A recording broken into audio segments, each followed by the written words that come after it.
Hello friends, শিনুদি অ্যাকোয়ারিস চ্যানেলে আপনাদের স্বাগত জানাই। আমি কিছুদিন আগে এই ডিআইওয়াই CO2 সেটআপটা বানিয়েছিলাম। এটা কি করে বানাতে হয় সেই ভিডিওটা আমি অলরেডি আমার চ্যানেলে আপলোড করে দিয়েছি, কিন্তু আমার বিপিএস কম বলে আমি এই সেটআপটাকে একটু মডিফাই করে নিচ্ছি। চলুন তাহলে কীরকম করে আমি মডিফাই করেছি সেটা আপনাদের দেখাচ্ছি।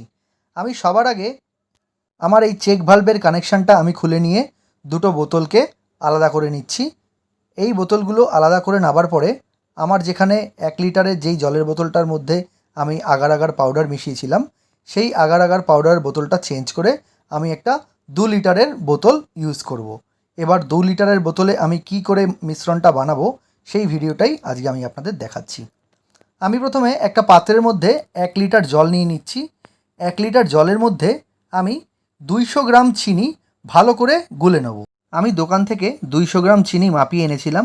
200 গ্রাম চিনিটা এবার আমি জলের মধ্যে দিয়ে ভালো করে গুলে নেব, যাতে চিনিটা জলের সাথে ভালো মতন মিশে যায়। আমি পুরো চিনিটা এই পাত্রটার মধ্যে দিয়ে দিচ্ছি। তারপরে আমি এটাকে ভালো করে মেশাবো। তার জন্য আমি চামচ ব্যবহার করেছি। চামচ দিয়ে দেখুন আমি জিনিসটাকে ভালো করে গোলাচ্ছি। কিছুক্ষণ গোলানোর পরে আপনি দেখতে পারবেন আপনার চিনিটা এই জলটার সাথে পুরোপুরি মিশে গেছে। একটা কথা মাথায় রাখবেন, যতক্ষণ না পর্যন্ত চিনিটা জলের সাথে মিশে যাচ্ছে ততক্ষণ পর্যন্ত কিন্তু আপনাকে এরকম করে গুলিয়ে যেতে হবে। আমার এটা একদম ভালো মতো গুলে গেছে। এবার আমি এটাকে একটা 2 লিটারের বোতলের মধ্যে একটা কাপড় দিয়ে ঢেলে দিচ্ছি। আপনারা এটা একদম সাবধানে করবেন, একটু এদিক ওদিক হয়ে গেলে কিন্তু জল পড়ে যেতে পারে। আর যেহেতু জলটা মিষ্টি, তাই এই জলটা যদি বাইরে পড়ে যায় তাহলে কিন্তু ঘরের মধ্যে পিঁপড়ের উপদ্রব হতে পারে। আমি এই চিনি মেশানো জলটা এই 2 লিটারের বোতলের মধ্যে পুরো ঢেলে দিলাম। এবার আমি একটা পাত্রে 900 ml মতো জল নিয়েছি। তার মধ্যে 50 গ্রাম চিনি দিয়ে এটাকে ভালো করে আমি গোলাবো। এই জলটা আপনারা যখন নেবেন, এই জলটা একটু উষ্ণ জল নেবেন, তাহলে আপনি চিনি আর ইস্টটা যখন এর মধ্যে গোলাবেন তখন সেটা খুব তাড়াতাড়ি গলে যাবে।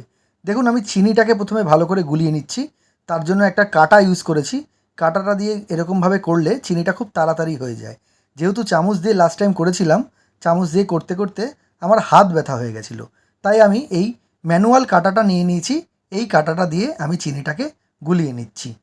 এবারেও যতক্ষণ না পর্যন্ত চিনিটা না গলবে ততক্ষণ আমি গুলিয়ে গেছি। এরপর এর মধ্যে আমি 10 গ্রাম ইস্ট দিয়ে দিয়েছি। ইস্ট দিয়ে এই ইস্টটাকেও আমি পুরো ভালো মতো গুলিয়ে নেব আমার এই কাঁটাটা দিয়ে। প্রায় প্রত্যেকের বাড়িতেই এরকম ডালের কাঁটা থাকে। সেই ডালের কাঁটাটা আপনি আপনার বাড়ির লোকের কাছে চাইলে আশা করি দিয়ে দেবে আপনার এই কাজটা করার জন্য। যদিও এই ডালের কাঁটাটা আমি দোকান থেকে কিনিনি, এটাও আমি আমার নিজের হাতেই বানিয়েছি। কোনো দিন যদি সম্ভব হয় আমি অবশ্যই দেখাবো এই ডালের কাঁটাটা আমি কী দিয়ে বানিয়েছি। আপনারা দেখতে পাচ্ছেন আমি একদম ফাইন করে আমার এই চিনি আর ইস্ট মেশানো জলটা রেডি করে দিয়েছি। এবার আমি আমার এই বোতলটা যেটা আমি আগে ইউজ করতাম সেই বোতলটাকে আমি সাইড করে নতুন একটা বোতলের ঢাকনা নিয়ে নিয়েছি। সেখানেও একটা এল কানেক্টর লাগিয়ে নিয়েছি। তার মধ্যে আমি আমার সিলিকন টিউবটা ঠিক আগের বোতলে যেরকম করে আটকেছিলাম সেরকম করে আটকে দিলাম। এবার আমি 2 লিটার যেই জলের বোতলটা আমার কাছে আছে, যার মধ্যে চিনি মেশানো আমি 1 লিটার অলরেডি ঢেলেছি, তার ওপরে আমি এই সুগার আর ইস্ট মেশানোটা ঢেলে নেব। কিন্তু তার আগে এই বোতলটাকেও আমি লিক প্রুফ করার জন্য ট্যাফলন টেপ জড়িয়ে নিচ্ছি। আপনি দেখেছিলেন আমি লাস্ট টাইমেও আমার দুটো বোতলেই আমি ট্যাফলন টেপ ইউজ করেছি। ট্যাফলন টেপ ইউজ করলে আপনার বোতলের ঢাকনা থেকে কোনো রকম লিকেজ হওয়ার সমস্যা থাকবে না। আপনি এই টেপটা যে কোনো হার্ডওয়্যারের দোকানেই পেয়ে যাবেন। এরপর আমি একটা কাপার সাহায্যে এই সুগার আর ইস্ট মেশানো জলটা আমি এই বোতলের মধ্যে ভরে দেবো প্রায় 90%-এর মতো।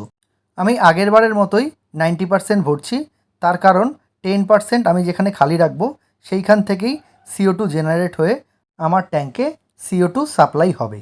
লাস্ট টাইমেও আমার CO2 জেনারেট হতে প্রায় 24 ঘন্টার মতো সময় লেগেছিল। আশা করি এবারও 24 ঘন্টার মধ্যেই আমার CO2 জেনারেট হয়ে যাবে। আমি আমার CO2 সেটআপটা চেঞ্জ করলাম, তার একটা কারণ হচ্ছে আমার বিপিএস কম ছিল। বিপিএসের ফুল ফর্ম হচ্ছে বাবেল পার সেকেন্ড। এইটা প্রচণ্ড কম ছিল, 5 সেকেন্ডে একটা করে বাবেল আসছিল, সেটার জন্য আমি চেঞ্জ করলাম। আর দ্বিতীয় কারণ, আমার ট্যাঙ্কের যা সাইজ আছে সেখানে 1 লিটারের CO2 বোতলে আমার CO2 সাপ্লাই করতে পারছিল না। সেই জন্য আমি CO2 প্রেশারটা যাতে বেশি হয় সেই জন্য একটা 2 লিটারের বোতলের মধ্যে বানিয়ে আমি এটাকে মডিফিকেশান করলাম। এবারে চাইলেও আমি আগার আগার পাউডারটা ইউজ করতে পারতাম, কিন্তু যেহেতু আমার কাছে আগার আগার পাউডারটা আর ছিল না, তাই আমি আগার আগার পাউডারটা ইউজ করিনি, নর্মাল চিনি আর সুগার মিশিয়ে ইউজ করেছি। পরবর্তীকালে যদি দরকার হয় তাহলে আমি আবার মডিফিকেশান করে আগার আগার পাউডারটা ইউজ করব। আমি আমার 2 লিটারের বোতলটাকে একদম টাইট করে আটকে নিচ্ছি যাতে কোনো প্রকার লিকেজ না হয়। তারপরে আবার অ্যাকোরিয়ামের লেভেলেই আমি বোতল দুটো রেখে দিলাম যেখানে আমি আগের বোতলটা রেখেছিলাম। এরপর আমি আমার চেক ভাল্বটায় সামান্য পরিমাণ জল লাগিয়ে নিলাম। সেই জলটা লাগানোর ফলে আমার এয়ারলাইন যেই টিউবটা আছে সেই টিউবটা পুরোটাই চেক ভালভের মধ্যে আটকে যাবে। তাহলে আর এইখান থেকেও কোনো প্রকার লিকেজ হওয়ার সম্ভাবনা থাকবে না। আমার CO2 মডিফিকেশান কমপ্লিট হয়ে গেছে। আশা করি আপনাদের এই ভিডিওটা আগের ভিডিওগুলোর মতোই পছন্দ হবে। যদি পছন্দ হয় তাহলে আমার চ্যানেলটি সাবস্ক্রাইব করতে কিন্তু ভুলবেন না। আজকের মতো ভিডিওটা আমি এখানেই শেষ করলাম। আপনারা সবাই ভালো থাকুন, সুস্থ থাকুন। ধন্যবাদ।